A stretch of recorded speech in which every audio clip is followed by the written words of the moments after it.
Olá, minhas irmãs, sejam muito bem-vindas. Hoje, nossa quarta dose de sabedoria e eu quero compartilhar com vocês algo que eu vou chamar de o caminho da restauração. Na verdade, quando você passa pela porta, que foi a nossa segunda dose, antes mesmo de passar por ela, você precisa saber que caminho é esse.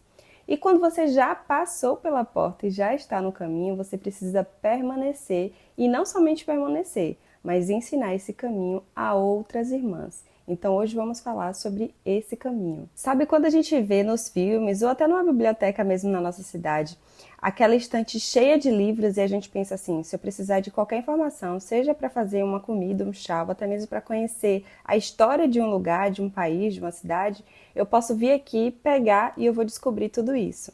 A mesma coisa somos nós, precisamos estar com a nossa estante cheia, para que sempre que alguém vier perguntar a razão da nossa fé, a gente possa explicar para ela sem que nem precise a gente abrir a Bíblia, porque ela está memorizada na nossa mente e coração. Eu não estou falando de memorizar a Bíblia toda, mas principalmente a vida e obra de Jesus. Então eu quero começar com vocês hoje falando sobre essa obra. Vamos ver se você realmente conhece? Você sabia que Jesus já existia na eternidade? Ou você sempre que pensa em Jesus só lembra dele vindo da barriga de Maria e realizando a obra que ele realizou aqui e que está no Novo Testamento?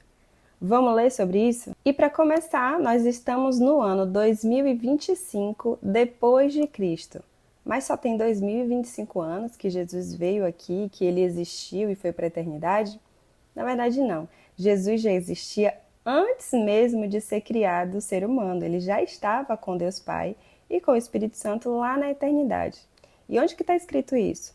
João 1, de 1 a 3. Diz assim: no princípio era o Verbo, e o Verbo estava com Deus, e o Verbo era Deus. Ele estava no princípio com Deus, e todas as coisas foram feitas por intermédio dele. Sem ele, nada do que foi feito se fez. Então, tudo que foi criado estava sendo criado também através de Jesus na eternidade. Então, você quer dizer, Raquel, que Jesus veio morrer pela gente, mas antes dele criar o ser humano, ele já sabia que a gente ia pecar e que ele teria que vir? Exatamente. Quando a Bíblia fala lá em João 3,16 que Deus amou tanto o mundo que deu seu Filho, ele amou tanto as pessoas antes mesmo de criar elas. Então Jesus não foi um plano B. Ah, então, né? Não deu certo, o ser humano pecou, vamos ter que mandar Jesus lá para consertar. Na verdade, não. Jesus já estava na eternidade. Ele já era sacrifício na eternidade. Como assim, se ele se sacrificou bem depois? Mas na eternidade ele já era o nosso sacrifício. Ele veio há 2025, mais ou menos, anos atrás, mas ele já era o nosso Salvador, antes mesmo da gente ser criado, antes mesmo do Jardim do Éden. Lá em 1 Pedro 1, no versículo 19 e no 20, diz que ele foi entregue como sacrifício, como cordeiro, antes da fundação do mundo. Lá em Apocalipse 13:8 também fala a mesma coisa. E a Bíblia descreve esse momento, dizendo que ele se tornou homem. Cristo Jesus subsistia em forma de Deus, mas ele não considerou ser igual a Deus, coisa que ele podia se apegar. Antes, a si mesmo, ele se esvaziou, assumindo a forma de servo, tornando-se semelhança de homens e reconhecido em figura humana. A si mesmo, ele se humilhou, tornando-se obediente até a morte e morte de cruz. Então veja que o esvaziamento de Jesus foi para vir aqui servir e foi para morrer na cruz para nos salvar dos nossos pecados.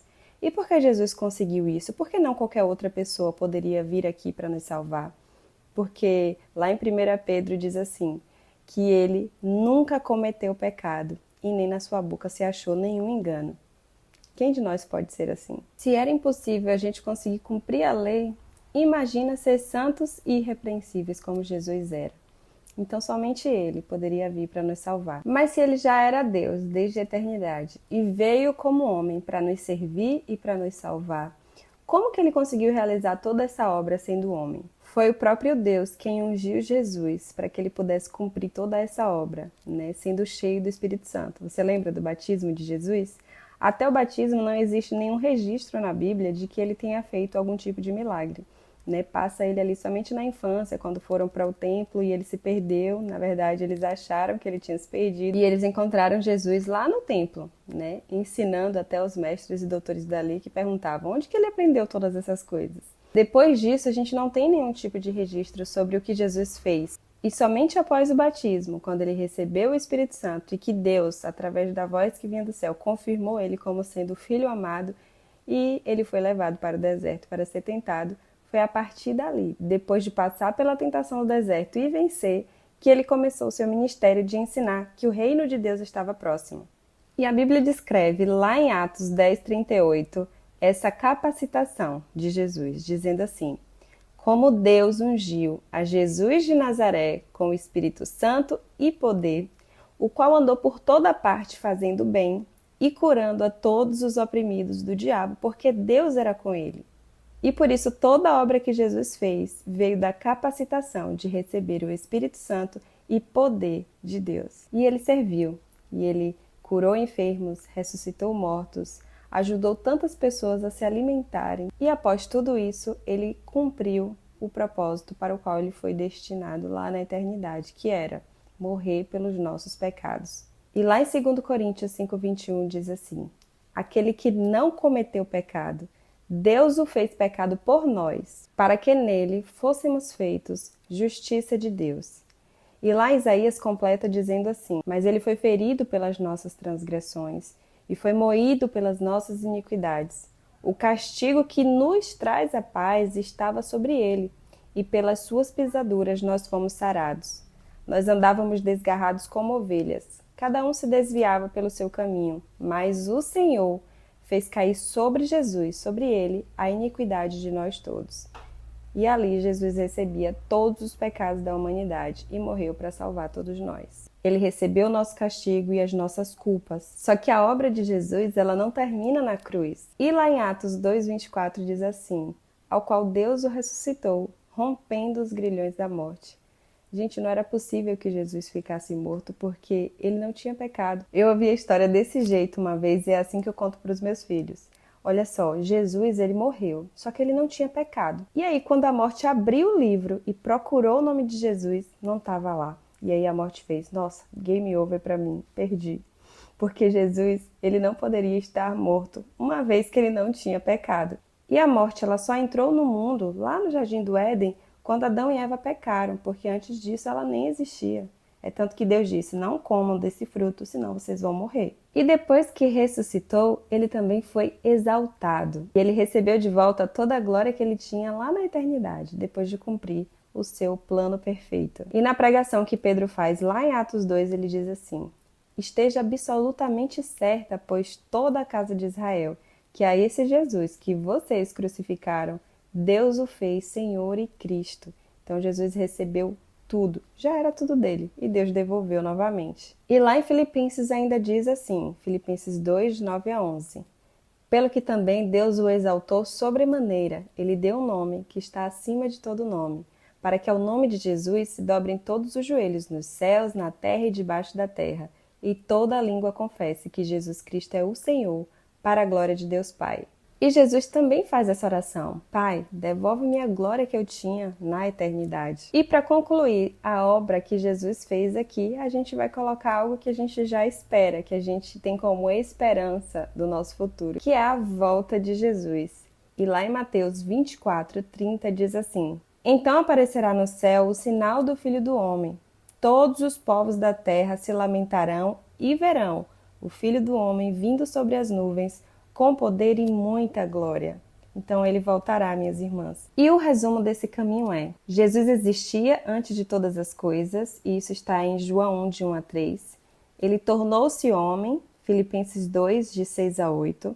Sua vida foi perfeita e irrepreensível, 1 Pedro 2:22. Sua obra foi tremenda e grandiosa, Atos 10:38. E ele morreu pelos nossos pecados, 2 Coríntios 5:21 e Isaías 53:5-6. Ele ressuscitou, Atos 2:24. Ele foi exaltado, Atos 2:36 e Filipenses 2:9-11. E ele voltará, Mateus 24:30.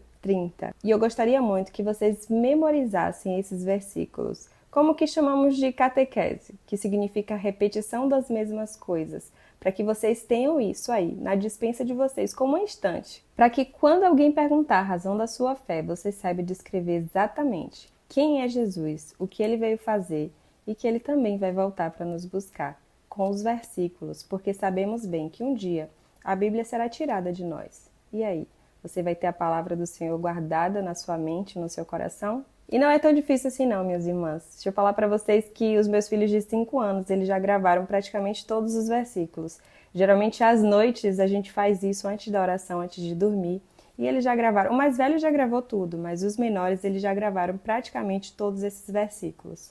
Não é sobre apenas saber os versículos de cor, mas ter a palavra guardada dentro de nós, para que a gente não seja enganado no dia mau. Porque o dia mau, minhas irmãs, chega para todo mundo. Esse é o propósito, né? Verdades simples, bem aprendidas, bem praticadas e bem transmitidas. Então você não precisa ser uma girafa cheia de conhecimento, mas você precisa saber o essencial para fundamentar a sua fé e para que você fundamente ajude outras mulheres também a serem fundamentadas, inclusive a sua própria casa, os seus filhos. E esse é o propósito eterno de Deus, uma família de muitos filhos que se parecem com Jesus. É tão lindo saber que Jesus, ele sendo Deus, sendo dono de todas as coisas, como diz lá em Colossenses 2, ele não se importa de ser chamado de nosso irmão. Então ele é nosso irmão mais velho. E Deus quer uma família de muitos filhos. E o alvo é ser semelhante a Jesus. É o que a gente busca, né? Ser como Jesus. Ele é o nosso exemplo. E foi ele mesmo que disse: eu sou o caminho, a verdade e a vida. Ninguém pode chegar até o Pai se não for por mim. Porque ele é a nossa ponte até Deus. Ele restaurou, né, a nossa amizade com Deus porque éramos inimigos de Deus por conta do pecado. Isso significa que não existe outro caminho. Eu acho que você deve ter até escutado esse ditado por aí. Todos os caminhos levam até Deus. E isso é mentira. Jesus é o único caminho até Deus. Muita gente vai chegar diante de Deus, como está escrito lá em Apocalipse. Só que não vai ser como filhos. Vai ser diante de um Deus que é juiz. E ele vai julgar retamente e vai condenar essas pessoas de acordo com suas obras. Mas nós que fazemos a vontade de Deus e buscamos ser como Jesus para poder alcançar em Jesus a nossa salvação, nós vamos chegar diante de Deus como filhos, como os irmãos mais velhos de Jesus. E essa é a verdade do Evangelho do Reino de Deus. O reino está dentro de nós por conta do Espírito de Deus que habita em nós. E esse reino em nós nos faz agir de acordo com a vontade de Jesus, que é o nosso irmão mais velho, para que a gente possa chegar até Deus. Eu vou deixar, minhas irmãs, todos esses versículos aqui embaixo na descrição do vídeo, para que você anote aí no seu caderninho e não esqueça de sempre trazer eles à memória. E assim poder gravar também na sua mente e no seu coração, tá bom? E eu quero te lembrar de compartilhar esse vídeo com uma irmã que também está no deserto e precisa ser fundamentada, precisa aprender sobre a verdade do Evangelho de Cristo.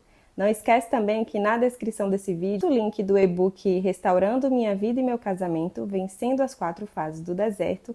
Esse é um livro que vai te ajudar muito no teu processo de restauração, porque foi o livro que eu escrevi com minha experiência, com tudo o que aconteceu comigo e as estratégias que o Senhor me deu enquanto eu estava no deserto. Porque eu vivi esse processo lá em 2019 e eu tive a minha tão sonhada restauração. E eu tenho certeza que ele também vai te ajudar em estratégias aí no teu processo do deserto. Eu te vejo amanhã no nosso 5º e último dia do Doses de Sabedoria. Tá bom, minhas irmãs? Até amanhã e fiquem com Deus.